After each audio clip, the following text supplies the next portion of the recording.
Welcome to city daily news.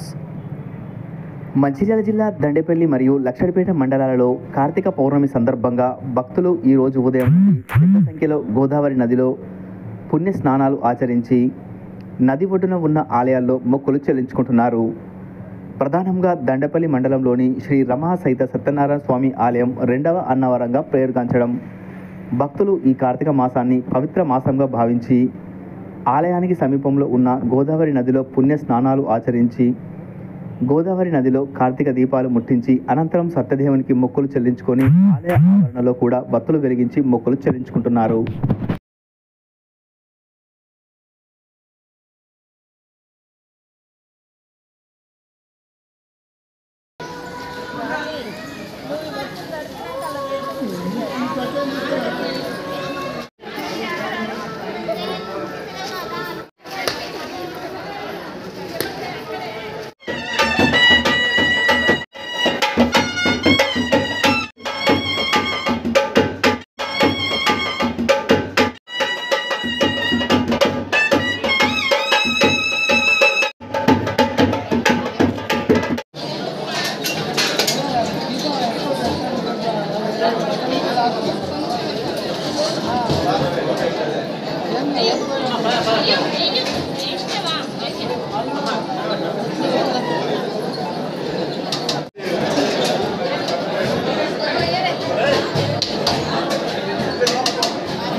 మగవాళ్ళు కుడి చేతికి, ఆడవాళ్ళు ఎడమ చేతికి కంకణం కట్టుకోవాలి.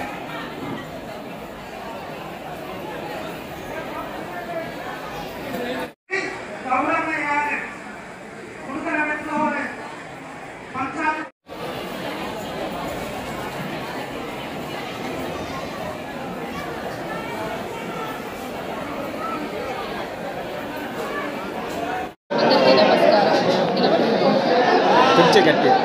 అందరికీ నమస్కారం. ఈరోజు కార్తీక పౌర్ణమి సందర్భంగా దండేపల్లి మండలం గూడెం సత్యనారాయణ భక్తులు చాలా రావడం జరిగింది. భక్తులు రెవెన్యూ మరియు పోలీస్ డిపార్ట్మెంట్ మరియు పంచాయతీ డిపార్ట్మెంట్ ద్వారా అన్ని ఏర్పాట్లు కూడా చేయడం జరిగింది. దీనిలో ఎటువంటి ఇబ్బందులు లేకుండా భక్తులు ఏర్పాటు చేయడం జరిగింది. గూడెంగుట్ట శ్రీ రమా సహిత సత్యనారాయణ స్వామి కార్తీక పౌర్ణమి మహోత్సవం సందర్భంగా వేలాది మంది భక్తులు దేవస్థానానికి వస్తున్నారు. గోదావరిలో పుణ్యస్నానం ఆచరించి స్వామివారిని సత్యనారాయణ స్వామి వ్రతం ఆచరించి భక్తులు దర్శనం చేసుకుంటున్నారు. దీనికోసము పోలీస్ శాఖ నుంచి పూర్తి స్థాయి ఏర్పాట్లు చేయడం జరిగింది. ముఖ్యంగా పార్కింగ్ ఏర్పాట్లు, ట్రాఫిక్ చూసుకోవడం, గోదావరిలో భక్తులకు ఎలాంటి ఇబ్బంది జరగకుండా, అవాంఛనీయ సంఘటన జరగకుండా సుమారు పూర్తి స్థాయి భద్రతా ఏర్పాట్లు చేయడం జరిగింది. ఇప్పటికే 8 లైన్లో భక్తులు వేచి చూస్తున్నారు. 3 లైన్ అండ్ బ్రహ్మదర్శనం, ఇతర దర్శనాల్లో కూడా ఎలాంటి ఇబ్బంది కలగకుండా వేగంగా దర్శనం చేసుకోవడానికి ఏర్పాటు చేస్తున్నారు. నూతనంగా నిర్మించిన సత్యనారాయణ స్వామి వ్రతమండపం